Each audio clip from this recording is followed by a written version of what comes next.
सत साहिब सतगुरुदेव की जय। बंदी छोड़ कबीर साहिब जी की जय। बंदी छोड़ गरीबदास जी महाराज जी की जय। स्वामी राम देवानंद जी गुरु महाराज जी की जय हो।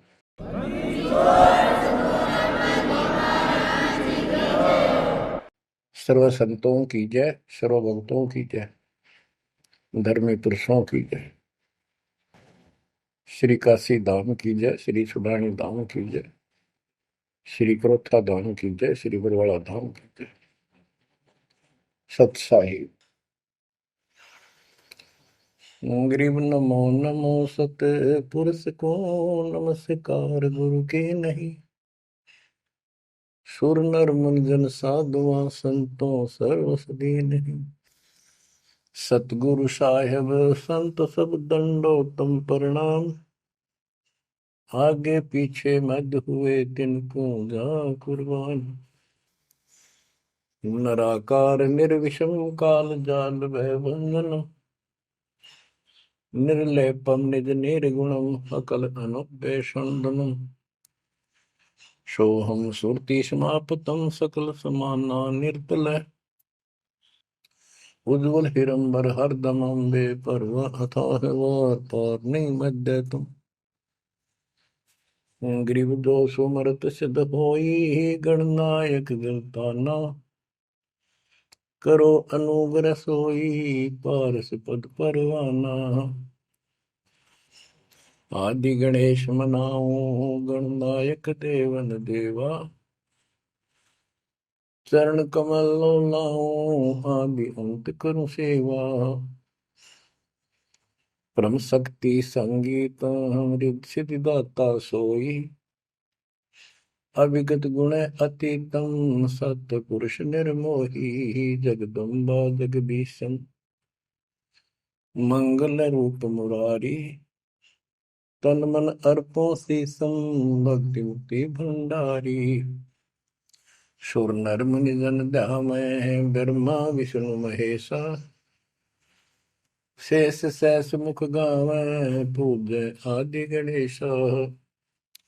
इंद्र कुबेर सरीखा वरुण धर्म राय जावै। समर्थ जीवन जी का मन इच्छा पल पावै। 33 कोटि अदारा ध्यावै सहस 88। उतरै बहुजल पारा कट है यम की फांसी। कबीर सतगुरु के उपदेश का सुनिया एक विचार। जय सतगुरु मिलते नहीं जाते नरक द्वार। नरक द्वार में दूत सब करते खेचातान। उनसे कभू नहीं छूटता फिरता चारों खाने।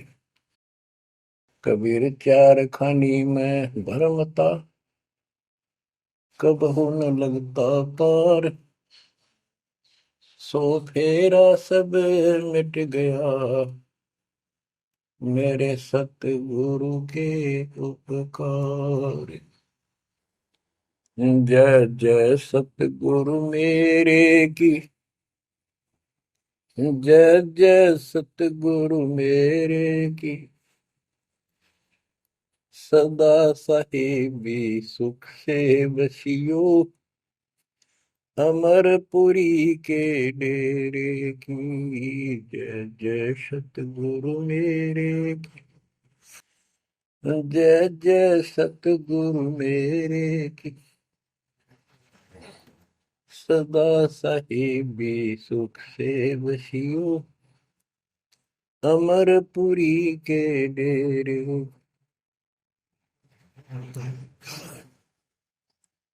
निर्विकार निर्भय कोई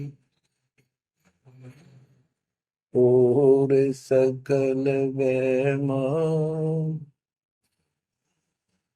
यदि साधो और सकल वैमान।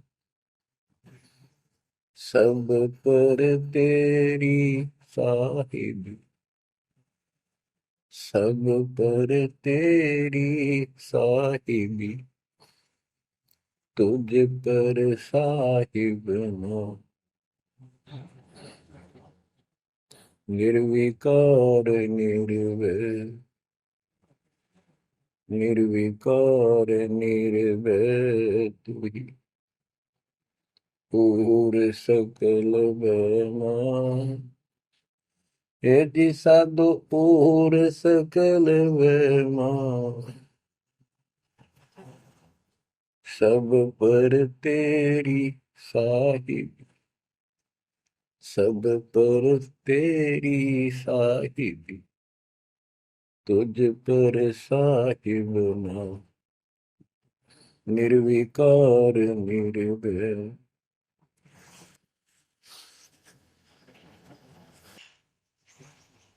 परम पिता परमात्मा कबीर जी की प्यारी आत्माओं, परमेश्वर की असीम रजा से, अपने पिता की असीम कृपा से आज इस घोर कलयुग के अंदर अपने को धर्म कर्म करने का प्रॉपर ज्ञान हुआ, विशेष ज्ञान विधिवत, और सच्चा ज्ञान, सच्चा भगवान, सच्ची भक्ति, और आपको पूर्ण सतगुरु प्राप्त हुआ। जो इस गंदे लोक में आकर हम परमात्मा को फिर भूल गए, भुला दिया हमारे को, भूले नहीं। ये त्रिगुण में माया, रविगुण ब्रह्मा से निकल रहा है गुण, सतगुण विष्णु जी से, तनगुण शंकर जी से हमारे ऊपर इतना जबरदस्त प्रभाव रखता है कि हम सब भूल जाते हैं और इनसे प्रेरित होकर के सारे उल्टे काम करें। ब्रह्मा जी के गुण से या ठाठ बाट की इच्छा होती है, राजपाट की इच्छा होती है, और संतानों उत्पत्ति बाई फोर्स कराई जाती है, जीव के वश का नहीं होता। और फिर ममता मोह एक ऐसा रोग लगा रखा है, ये सबता लग जाता है। किसी से 10 दिन ठीक से बात कर ले, उससे मोह हो जाए, और अपने परिवार में जन्म लेने वाले बच्चों को से तो होना ही होना, हुआ तो 8% सीने से लगाते हैं उनको। तो वो होता क्या है, ये काल का आहार तैयार करवाया जाता है। गीता अध्याय 7 श्लोक 12 में कहा है कि अर्जुन, रजगुण तमगुण सतगुण, रजगुण ब्रह्मा, सतगुण विष्णु, तमगुण शिव जी, इन तीनों गुणों के द्वारा जो कुछ भी हो रहा है उसका निमित्त मैं हूं, मैं इनमें नहीं हूं, यानी मैं इनसे अलग हूं, ऊपर हूं। रजगुण ब्रह्मा से उत्पत्ति, सतगुण विष्णु से मोह ममता एक दूसरे में जकड़ देना, सतीथी बोल रहे हैं इसको, अब टिके रहे यहाँ पर, और तमगुण शंकर से संहार। ये है यहाँ का प्रोसीजर। हमारी आंख कतई नहीं खुलती क्योंकि प्रेशर ज्यादा है, इतना दबाव है, जीव की अवस्था नहीं है। आपको इतना ज्ञान सुना दिया और सुना रहे हैं, इस ज्ञान से आपके अंतःकरण में ये फाइनल हो जाएगा एक दिन, क्योंकि बार बार कोई वस्तु सुनते हैं, उसका धीरे धीरे धीरे धीरे असर बनना शुरू होता है। हम बातें सुनते हैं, सत्संग सुनते हैं, विचार मालिक के सुनते हैं, वाणी सुनते हैं, तो एक बार तो कति वैराग आ जाता है कि सचमुच बहुत गलत जगह फंस गए या कुछ भी अपना लेंगे। और उसके थोड़ी सी देर के बाद, क्योंकि मेरे को और काम भी करने होते हैं, ये व्यवस्था यहाँ की ऐसी है, तो फिर शाम तक कति भूल पड़ जाती है, बस मंत्र कभी कभी याद आ जाते हैं करने हैं, सुबह दोपहर शाम की वो नियमित सतुति भी याद रह जाती है। बाकी समय हम ज्यादातर अन्य कारोबार के सिलसिले में, रोजगार के सिलसिले में बातें करते रहते हैं। वह फिर से थोड़ी सी भूल पड़ जाती है, फिर जब सत्संग सुनते हो फिर जागृति आती है। ये ऐसे चलेगा, चलने दो। जैसे आपको बताता हूँ, बार बार दास बताता है कि आप बच्चे स्कूल में जाते हैं, अध्यापक आता है, अपना उसका पीरियड लेता है, सबको सावधान करता है, ध्यान से सुनो, लाइन में बैठ जाओ। तो हम बहुत सतर्क होके उनकी एक एक बातों को सुनते हैं, नोट करते हैं, लिखते हैं, फिर याद करते हैं। उसके बाद हम फिर खेलते कूदते भी हैं बच्चे, घर का भी काम करते हैं, माँ बाप का हाथ भी बटाते हैं। लेकिन जो स्कूल के अंदर जो बातें सुनी थी, जो ज्ञान सुना था, वो एक अलग कोने में, मन के हृदय के अलग कोने में डिपॉजिट होना शुरू हो जाता है। और उसके अतिरिक्त हम और भी काम सारे करते रहते हैं जो पहले भी कर रहे थे।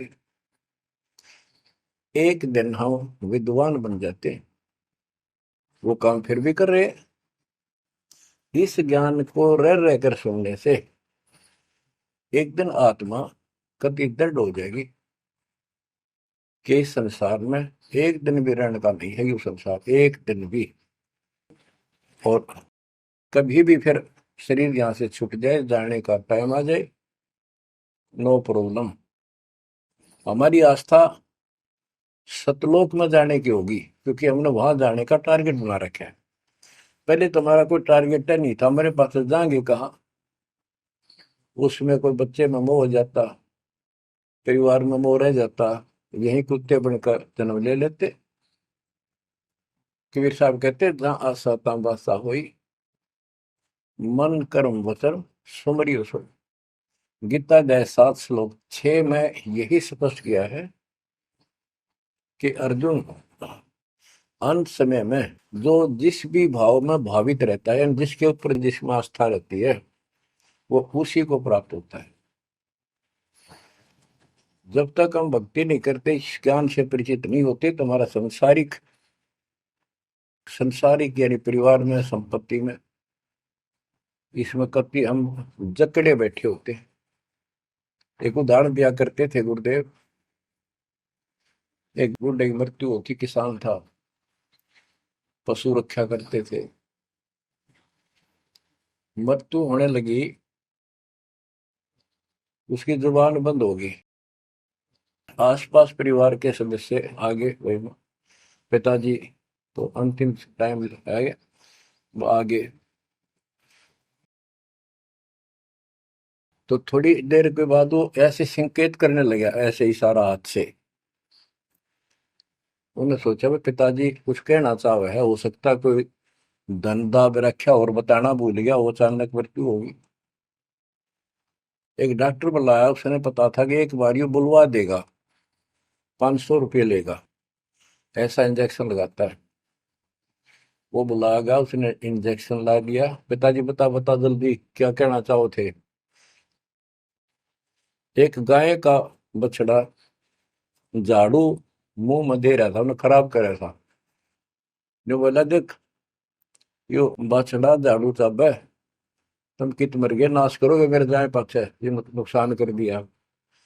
2.5 आने की झाड़ू 500 रुपये पड़ गई मुझे। जहाँ साता बादशाह हुई, वहीं फिर कुत्ता गधा पशु बढ़कर वहीं जन्म लेगा।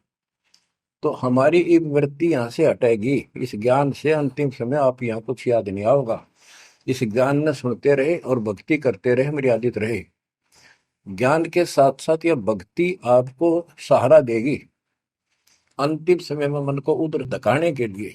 वैसे नहीं धकता है, बहुत ताकतवर है, ब्रह्मा विष्णु महेश मन का आधार मान रहे।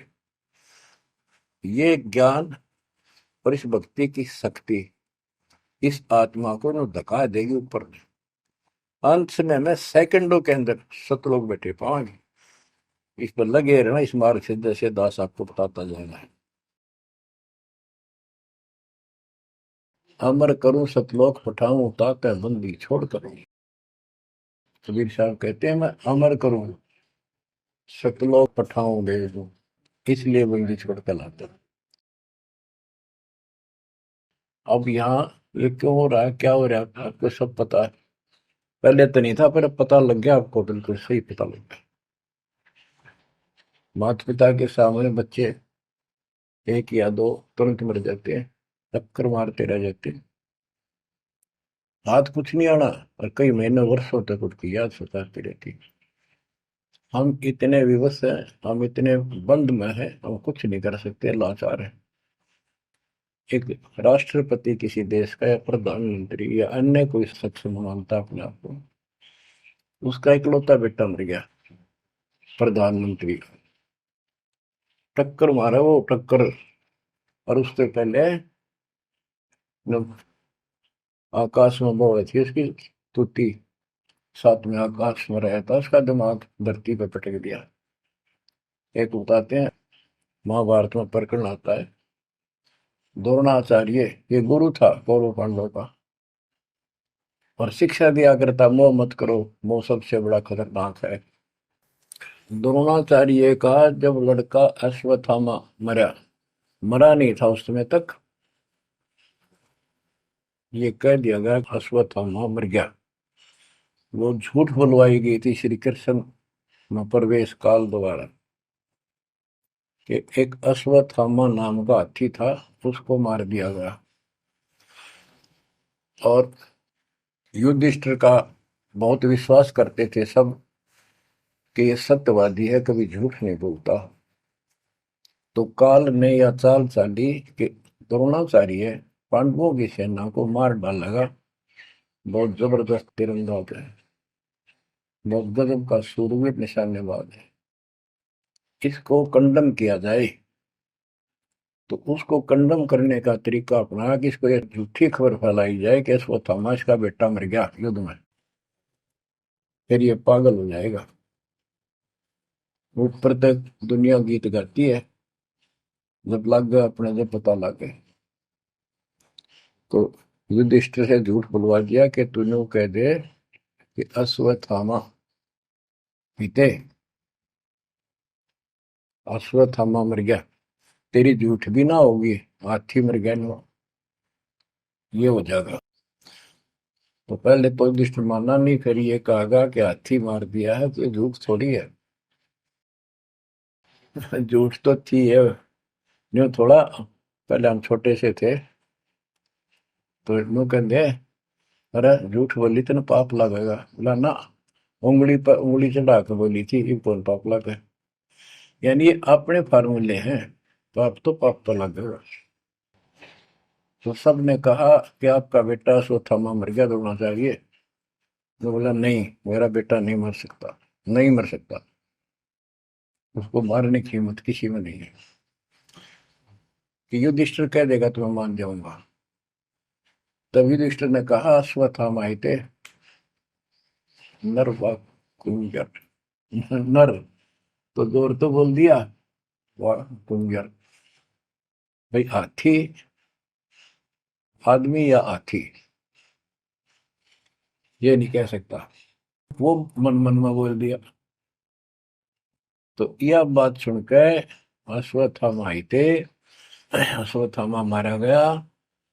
आगे कड़ा सुना था द्रोणाचार्य, नर व कुंजर कह गया वो, इतना पागल ने ढाल हो गया, टक्कर मारा, कति कंडम हो गया, उसने हथियार भी नहीं उठा उसने। और पांडवों ने वो गढ़ जीत लिया उस साइड का जहां वो मोर्चा डटे खड़ा था। तो बच्चों, ये मोह इतना जबरदस्त है, जीव के बस का नहीं है। और बनता कुछ नहीं, बचाओ कुछ नहीं। तो इसका बचाओ अब है तो ज्ञान हो। ये ज्ञान जो दास बता रहा है, ये आपके हृदय में जच जा कति, ये कुछ भी अपना नहीं है। 100 की 100 साची है, पर मन मानने तैयार नहीं, आत्मा को दबाए रखा है। ये सब काल आहार हमसे पैदा कराया जाता, जैसे कसाई बकरे पालता है। कसाई बकरे पालता है, उनके लिए चरागाह बनाता है, सुंदर तालाब बनाता है पानी पीने के लिए, उनके लिए छाया, गर्मी, सर्दी, ओलों से बचने के लिए शेड डालता है। पहले झोंपड़ी डाला करती थी, तो उस घास फूस के और लकड़ी, अब टीनों का शेड बनाते, पंखे लगा दिए गए।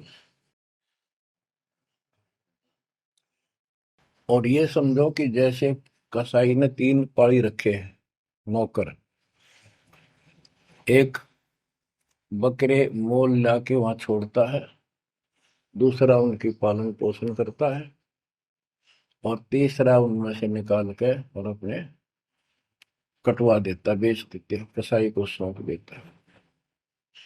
ये प्रोसीजर है यहाँ पर।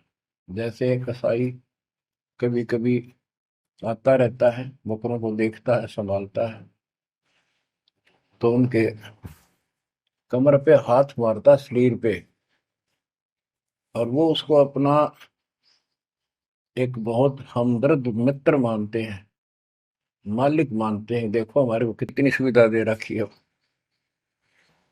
पानी का, घास क्या, गर्मी सर्दी से बचने का।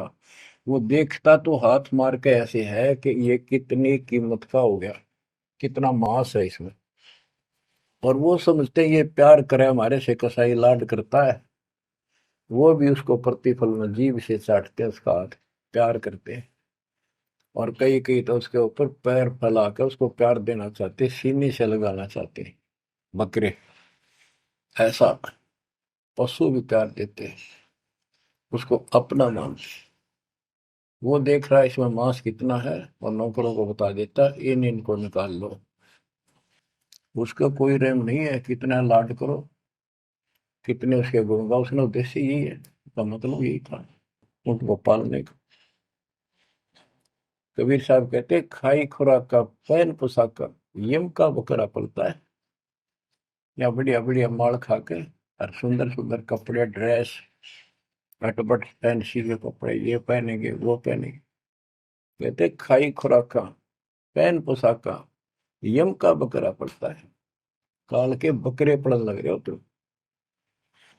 इन बातों को बच्चों अच्छी तरह हृदय में बैठा लो एक कोने में। संसार में रहेंगे, रहना पड़ेगा, लेकिन परमात्मा की शरण में रहेंगे, मर्यादित रहेंगे। काल का कोई अटैक आप पर नहीं होगा, ना आपके परिवार पर होगा, ना किसी धन संपत्ति व्यवसाय पर होगा। ये सत्कर मान लेना। हम मर्यादा को हल्के में ले लेते हैं, और ये हमारे विनाश का कारण होता है। गलती हम करते हैं, कोई काल का ऐसा अटैक आने का समय हो गया और वो नुकसान हो गया, तो भक्ति और छोड़ देते हैं, हो गया सर्वनाश। भक्ति छोड़ दी, भगवान की शरण छोड़ दी, फिर और कहाँ ठिकाना रह गया।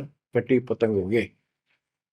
कटी पतंग का कोई अस्तित्व नहीं रहता, कुछ देर उड़ जरूर सकती है, अंत में पता नहीं कि करके पेड़, बबूल के पेड़ में उलझ के फड़फड़ कर कपाटती है। ऐसे फंसे रह जाओगे तुम इस काल के जाल में, कांटेदार झाड़ियों में, इस गंदे लोग। तो बच्चों इस बात का सख्त ध्यान रखो, यदि आपने यहाँ से निकलना है, मर्यादा ना टूटे। और मर्यादा ये पता नहीं कितनी प्रकार से टूट जाती है। जैसे हमने किसी को सेवा दे दी, भाई क्या सेवा कर लो, शुक्रिया दाता का, मजदूरी मिली, खुश हुई, फिर कह दिया ये त्याग दे, छोड़ दी, दूसरे को दे दी। बता फिर दुख क्यों मानना। फिर दुख मानते, मैं ये समझा, इतना ज्ञान होकर भी तुम ऐसी बातें करते हो, तो शुक्र मनाओ और 100 बार हाथ जोड़ के भाई बहुत अच्छा, गुरुदेव का आदेश है, ये भाई सेवा कर लेगा, मुझे भी और सेवा दे दियो कोई, मेरी नीयत से सेवा करने की। अन्ना मिला तो अपना सबर करे, भक्ति करे, सत्संग में जाओ। 100 सेवा है असल में करने वाले को, बहुत सी सेवा होती है। तो एक बात का बंद कर नहीं बैठना चाहिए। ये प्रार्थना आती है, मेरे को कोऑर्डिनेटर की सेवा फेर दियो, ये भी कमजोरी है।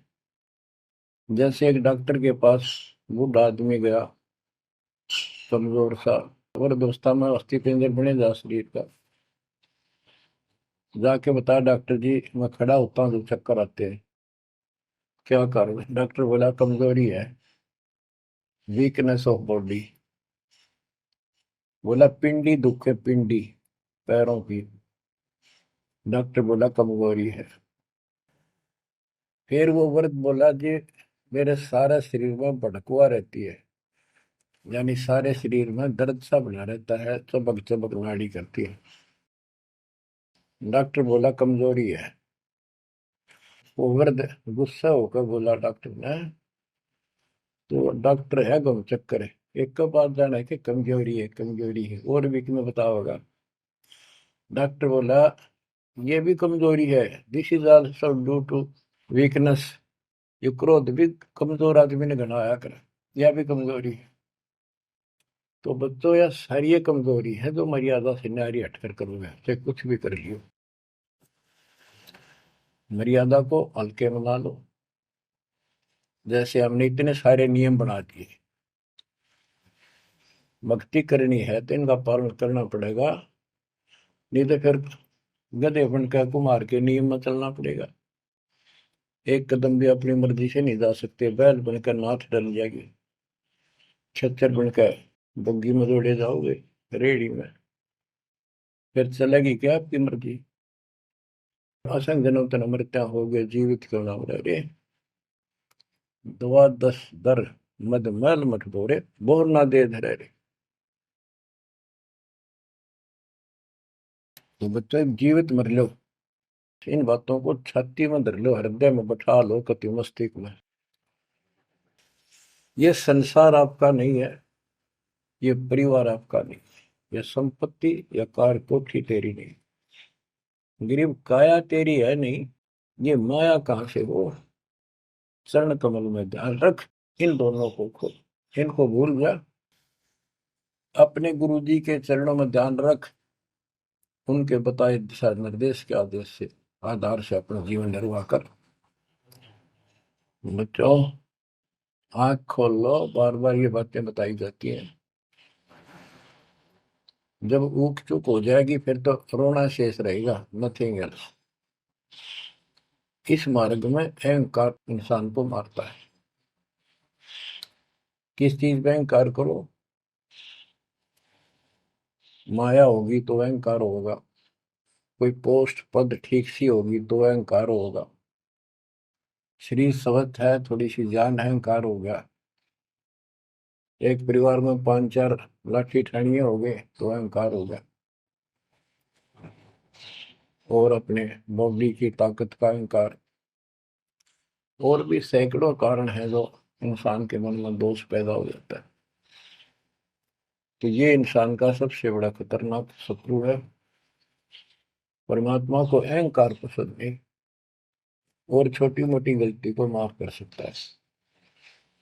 रावण था जिसे अहंकार नहीं छूटा, 10 मस्तक सर भी काट दिए, 10 बार काट दिए तो वापस दे दिए, ले भाई। ये सारा कुछ खेल कबीर साहब का किया, सारा कुछ। ये आत्मा परमात्मा की है, चाहे आज राक्षस है, चाहे कोई कसाई है, चाहे देवता है, चाहे ब्रह्मा विष्णु महेश है, चाहे कीड़ी आती छोटे जीव है, कोई स्त्री पुरुष है, बालक बच्चे, जीव जंतु सब उसके हैं। काल चाहता भक्ति से खत्म हो जा, ये भक्ति में इनकी आस्था खत्म हो, मालिक चाहता है इनकी भक्ति में आस्था खत्म ना हो, फिर तो कति गए काम क्या है।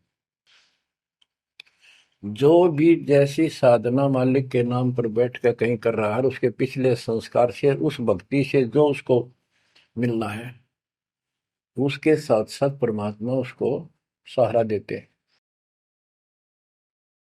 जैसे रावण ने सिर काट दिया शिव जी के निमित्त, तो भगवान के नाम काटा उसने, वो भगवान की खोज में निकला था।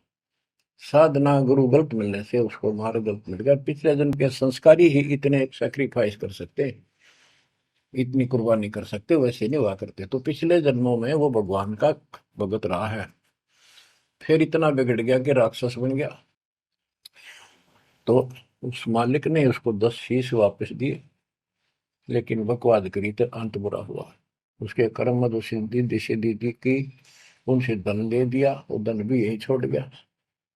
गिरफ्त सर्व सोने की लंका होती, रावण से रण दी, एक पलक में राज विराजी, जम के पड़े दी, मन तो सुख के सागर बसरे, और न ऐसा यसरे।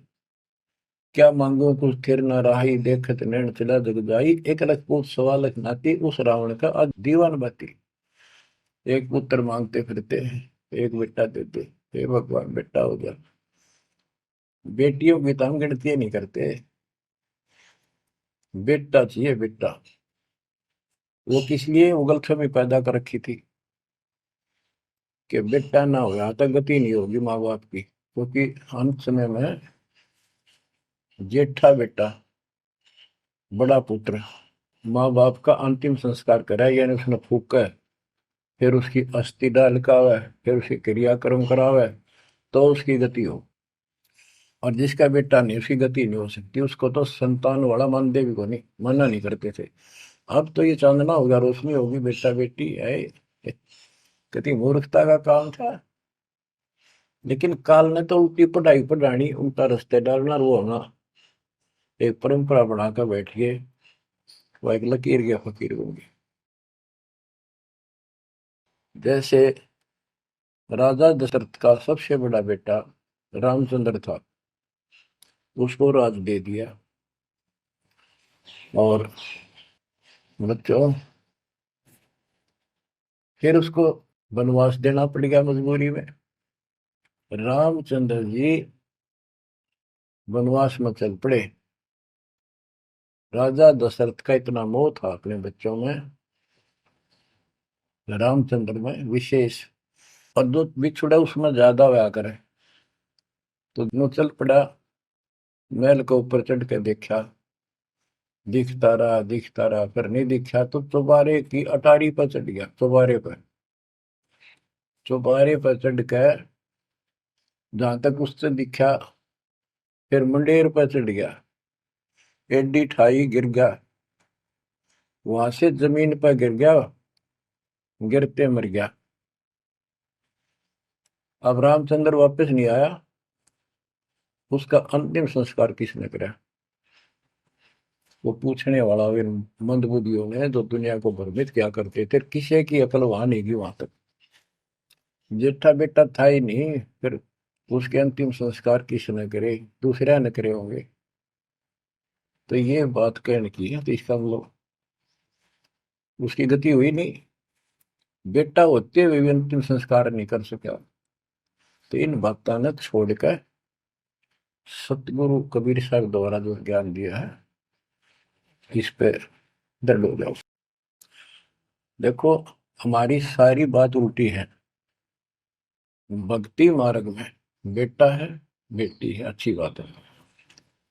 परमात्मा के चरणों में लग गए दोनों, तो हम तो बरी से हो गए, क्यों? भगवान आप पर खड़ा हो गया। और बेटा भक्ति नहीं करता, बेटी करती है, तो एक कौडी का नहीं हो बेटा किसी काम का। कबीर साहब कहते हैं, राम रटत कन्या बलि, साकर फलाना पूत, छेरी के गलगल थना, छेरी के गलगल थना, जिसमें दूध न बूत। बकरी के गल में एक खाल लटका रहा थन के साथ, व्रत की खाल। कहते वो बेटा था गल का, ऐसे वजन है सिर पर, बेमतलब का व्रत का दिखावा है। और वह बेटी अच्छी, राम रटत कन्या बली, सकट बलाना पूत। तो बच्चों, ये दातम मार्ग है, इसमें सारी बातें पहले से विपरीत हैं। देखो, बेटा ना होगा, बेटी बेटी होगी, तो यहाँ सृष्टि नहीं चलेगी। और बेटी बेटी होगी, बेटा नहीं हुआ, तो भी दिक्कत संसार की सृष्टि में आ सकती है। बाकी भगत का कोई फर्क नहीं पड़ेगा। इन बातों को जो दास कहता है, इनको एक सामान्य बातें ना समझना, निष्कर्ष है इस जीवन का। जिसके बेटी नहीं है, उसको ये तड़प रह जाती है बेटा होता, या भूल के भी ना करना। इन बेटे वाले ने देख लो कितने सुखी, टाइम पर रोटी नहीं, चाह ने भी तरसे बैठे बैठे। वो सोचे बड़ा दे देगा, छोटा सोचे बड़ा आप दे देगा, बड़ा सोचे छोटा कह देगा। बड़े बेटे आख्या में आंसू बुढ़ा और बेटी आखिरी सांस तक प्यार देती है अपने माँ बाप को। एक आदि ने कमी बात कह नहीं सकते, वो किस्से के बिना होती हो तो आत्माएं नष्ट होती है। आखिरी सांस तक यहाँ भी हमने देखा, जैसे लड़की रोटी खा रही है और लड़का वैसे बैठा था। माँ ने कहा बेटा वो सामान ला उठा कर, रोटी तैयार बनाऊं भोजन। बेटा बेटा ना लाऊं, यूं कौन खोए अलावा। बेटी तो कहा भी कोई ना, रोटी खाती खाती छोड़ के आण की थी, एक 10 साल का की होगी, लड़का 12-13 साल का। उठ कर रोटी छोड़ के हाथ धोकर और सामान लाकर माँ को दे दिया। लेकिन फिर भी बेटे में मोह ज्यादा और बेटी में नहीं। इसका कारण यह था कि हमने बेटी को बाहर बना लिया इस गलत रीति रिवाज से। बेटी तो 15, 16, 20 साल की मेहमान होती है आपकी। ये तो परमात्मा की बेटी 2 गुना का सुधार करती है। आगे जाके घर बसावे, उस परिवार को भी सुधारे और माँ बाप के अंदर मोह नारा रहे। तो भाव ये है कहने का, अगर बेटा नहीं है ना और भगत है, उसके ऐसा भगवान धरती पर नहीं। प्रथम तो वो है जिसका कति संतान नहीं, वो भगवान। दूसरा वो है जिसका बेटा ना हो, बेटियां की करके शादी वृद्धावस्था में अपना लेकर मारा जाता है। और बेटी वहां बैठी भी माँ बाप की चिंता करेंगी और कोई ना कोई सुविधा उनको देती रहेगी। और बेटा छाती पर रह के भी खून फूके जाएंगे, कति साफ दिखाई दे है, इसमें कोई मानो तो ना मानो। लेकिन बेटे भी हैं, ठीक है, और उनमें वो भी भक्ति करो, आप भी करो, कुछ दिन में उनको समझ आ जाएगी। पुत्र वधु भी भगवान से डरने वाली हो जाएंगी, माँ बाप का ध्यान रखें। वैसे कोई विकल्प नहीं इसका।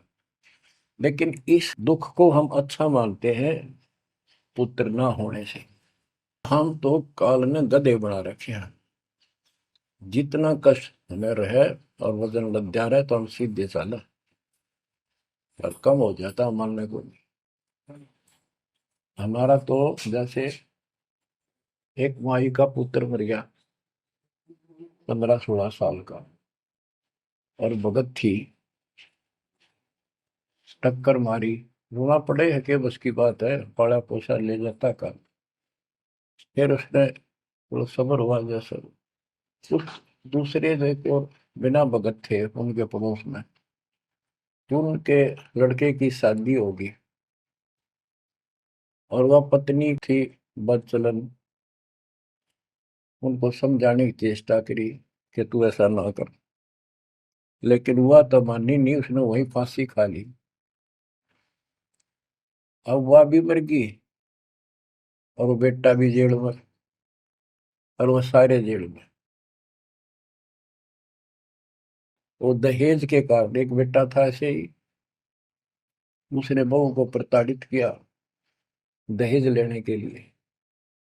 गरीब घर की लड़की थी, उसने सुसाइड कर लिया।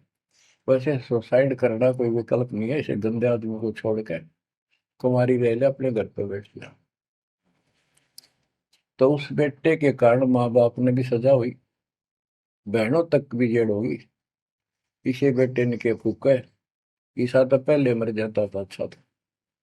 लेकिन हम इस बात को मानने को तैयार नहीं है, ना मानने के जब क्या कर लोगे, काल तक आ गया, मारे जाओ टक्कर। तो कहने का भाव ये है कि इन विचारों से अपने मन को सेट रखो। परमात्मा जो करता है वो सही करता है। जैसे आपको बताते रहते हैं, एक बार हजरत मूसा जी, यहूदी धर्म के प्रवर्तक में, से किसी ने पूछा सत्संगी ने कि आज के दिन सबसे बड़ा इल्म वाला यानी ज्ञानी कौन है, उसने अपने आप को बताया। तो उसका अल्लाह बोला, जिसको खुदा मानते हैं, जिसने कुरान का ज्ञान दिया, बाइबल का दिया।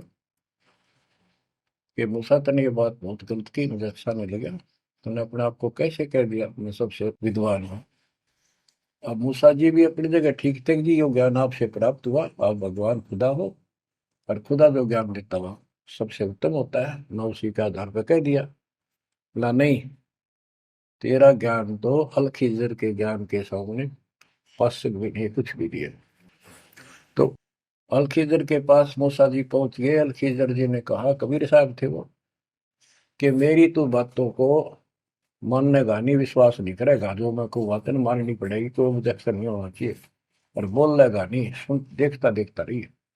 वो बोला, मूसा जी बोले, बिल्कुल महाराज, जैसे आप कहोगे, मुझे सब्र करने वाला पाओगे, कति मैं ऑब्जेक्शन नहीं करूंगा आपकी बातों में।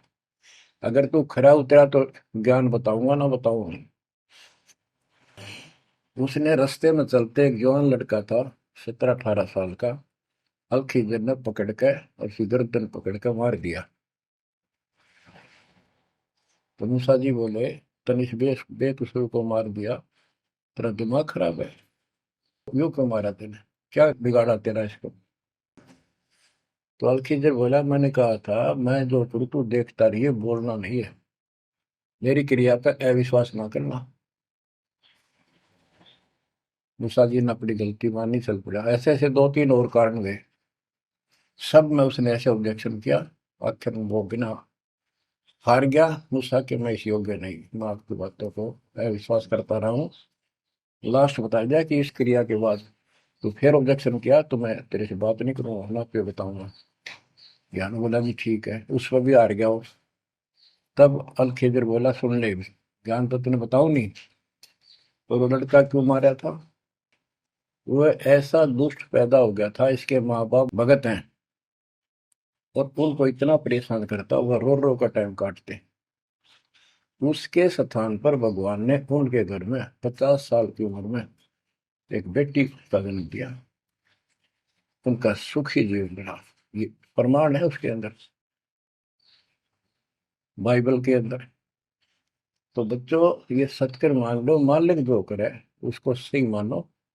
ऊक चूक हो भी जा तो भगवान से दूर ना हो जाना। वो जो करेगा, भगवान कभी गलत नहीं करेगा। ये तो आपने मानना ही पड़ेगा। गलत तो हम करे बैठे, हाँ यू काल करवाने लगेगा, पर रोज गलत हुआ है, एक दिन भी तो नहीं। तो बच्चों, परमात्मा की प्रत्येक क्रिया पर विश्वास रख कर चलो तुम। हमने चाहे कितना नुकसान होता दिखे, रज करमता राम की रजा दर शीश, दास गरीब दरस परस, तिस बैठे जगदीश। हम अपनी विचारधारा को ऊपर रखा है, जो घिसी पट्टी और बिल्कुल बकवादों से भरी होती है। इस कारण से हम भगवान पे विश्वास, गुरु जी पे विश्वास, और सब क्रियाओं पे विश्वास करके अपने कर्म छोड़ के फिर काल के जाल में फंसे रह जाते। और वहां कुछ है ही नहीं। वो तो सारे उल्टे कर्म, बेसिक परंपरा बनावटी है। बच्चों, विश्वास करो अपने बंदी छोड़ पे, विश्वास नहीं करोगे तो मार खाओगे। गरीबदास जी कहते हैं, गरीब सर्जन अर्जुन को सतगुरु मिले, मक्के मदीने माही, 64 लाख का मेल था, दो गन सब ही जाही। गरीब चंडाली के चौक में सतगुरु बैठे आए, 64 लाख गारत गए, दो रहे सतगुरु पाए। गरीब सरजुन अर्जुन ठाहरे, सतगुरु की प्रतीत, सतगुरु यहाँ ना बैठिए, यो द्वारा है नीच। गरीब ऊंच नीच में हम रहे, हांड चाम की दे, सरगुन अर्जुन समझियो, रखियो शब्द सने। बच्चों, सरजुन और अर्जुन नाम के दो मुसलमान थे। इनके नाम तो मुसलमान पद्धति पर थे। परमात्मा मक्का मदीने में गए तो वहां बहुत से चमत्कार किए। इन दोनों आत्माओं को समझ में आई ये बात। फिर ये सारी संगत में वहां मुसलमान थे, 2 वक्त मुसलमान हुए। इन्होंने कहा, वैसे तो काफी थे मुसलमान भी, पर ये विशेष दृढ़ थे, सब नियमों का पालन करने वाले थे। तो इनका नाम बदल के सरजुन और अर्जुन रख दिया। परमेश्वर कबीर जी ने संगत की परीक्षा लेने के लिए एक लीला की, कि ये विश्वास करते हैं या नहीं करते हैं। क्योंकि भक्तों में गुरुदेव के आदेश का भी पालन कम होने लगा था। जैसे एक लड़की थी, उसको ज्ञान हुआ वो गलत काम करती थी, वैसा थी। अपना जीवन सुधारने के लिए मालिक से ज्ञान सुना, सत्संग में आने लगी, तो संगत वाले उसको धिक्कारने लगे। गुरु जी से बताया, गुरु जी ने सत्संग के माध्यम से कहा, भाई आपने इस चीज से कोई लेना देना नहीं, कोई सत्संग सुनेगा नहीं तो आत्मा कैसे साफ होगी, कपड़े को पानी साबुन लगेगा नहीं, उसका मैल कैसे उतरेगा। फिर भी वो जैसे तैसे अटपट करते रहते हैं। एक दिन मालिक ने परीक्षा ली, एक लड़की उस वैश्या को हाथी पर बैठाया, हाथी किराए पर लिया, हाथ में गंगाजल सफेद पानी बोतल में भर लिया जैसे शराब हो, लड़की के कंधे पर हाथ रख लिया, सारी काशी में घुमा दिया, साथ में रविदास जी थे। तो जितने भी सबको पता चलता है, लोग देखते गए, शिष्यों को बुला बुला के लाओ, देख हम तो क्या करते, वहां पर वैश्या तक जाती है, दुल्हा करेक्टरलेस है।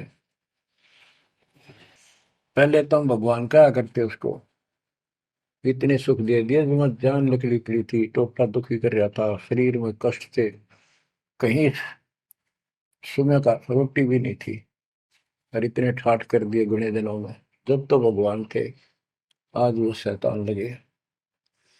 ये हमारी कमजोर बुद्धि, जीव बुद्धि की सोच थी। सब परमात्मा को छोड़कर दूसरी साधना करने लग गए।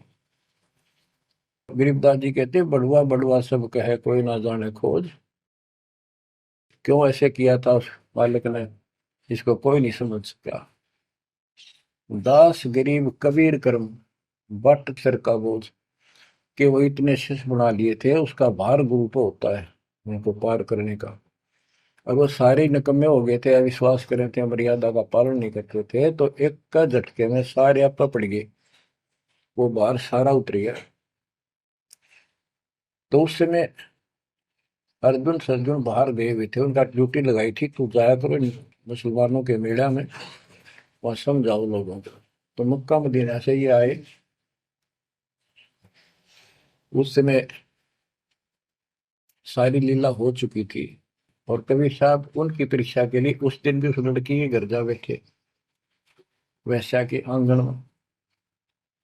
अर्जुन सर्जुन को बताया कि गुरु जी तब भाई कति गिर गए, जुल्म कर दिया सरेआम, वैश्या के साथ साथी में घूम रहे थे, शराब पी रहे थे।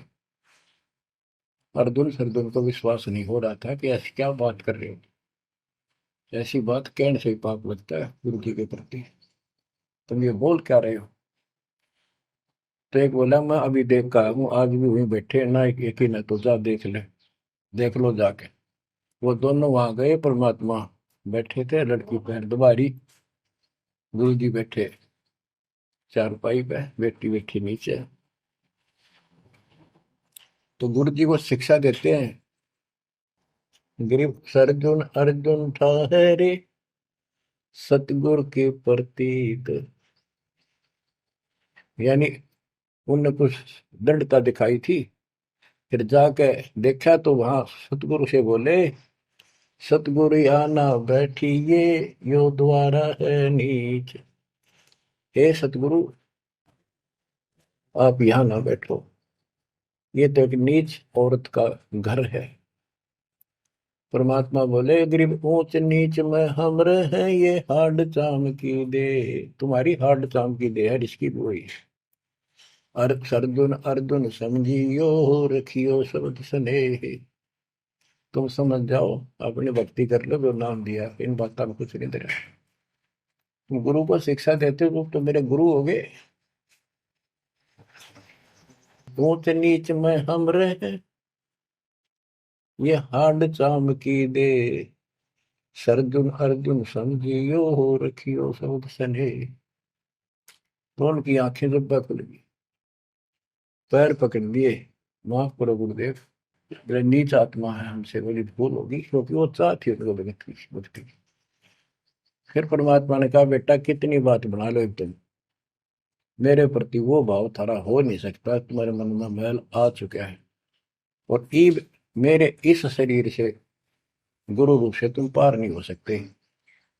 फिर रोए बुरी तरह जी, फिर उद्धार कैसे होगा? फिर बता कि दिल्ली से 10 मील दूर पश्चिम की ओर किसी गांव में हम फिर आएंगे, हमारा एक भक्त आएगा, उसको दीक्षा देंगे, दीक्षा उससे लेकर तुम कल्याण को प्राप्त होगे। तो वो कहते हैं वहां से चल के वृद्धावस्था में हमायूं गांव है खरखोदे के पास, वहां आकर उनके कति वृद्ध हो गए, मालिक की कृपा से वो 200 साल जिए ऊपर से। और फिर गरीबदास जी को परमात्मा मिले 10 साल की उम्र में, उनको दीक्षा का आदेश दिया। तब उसने उन्होंने वहां से दीक्षा लेकर वहीं शरीर छोड़ दिया, छुड़ानी में ही। उनकी अभी तक हमारे सामने बताओ थे, हम जाने लगे जो कि अब 2-3 साल पहले, 10 साल पहले, या भोरी वाले महाराज आया करते गरीबदास जी, उन्होंने वो मंडी फुड़वा दी। उनके दोनों की यादगार बनी हुई थी, इसलिए फुड़वा दी कि लोग इन पूजन लाग जाए गरीबदास जी को छोड़ के। तो कहने का भाव ये है बच्चों, आंख खोल लो, इन बातों को चिंतरा, गुरु के प्रति कभी अविश्वास नहीं होना चाहिए, और परमात्मा की प्रत्येक क्रिया को शिरोधार्य होना चाहिए। आंख खोल लो, परमात्मा बार बार ये मौका नहीं देगा आपको। समझा है तो सिर दर पाऊं, बोर नहीं रे ऐसा था। ये संसार समझदा नहीं, कहला शाम दोपहरे गरीब दास ये वक्त जात है, रोओगे इस पैरे। भक्ति नहीं करते वो न्यू रोएंगे, गलत साधना कर रहे वो रोएंगे। ये सच्ची भक्ति करके मर्यादित ना रहे तो तुम रोओगे।